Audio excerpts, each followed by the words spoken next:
O Centro de Interpretación Terras do Miño acollerá 5 actividades medioambientais que teñen por obxectivo promover o lecer saudable entre os veciños e veciñas na contorna desta reserva da biosfera xestionada pola Deputación.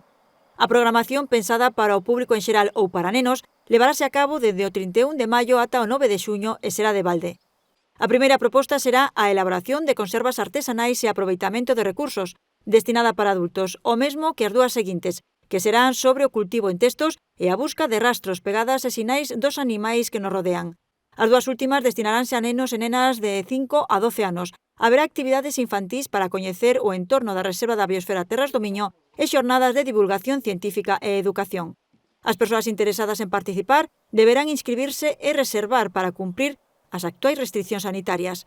Poden recibir máis información na web da institución provincial por teléfono ou por correo electrónico.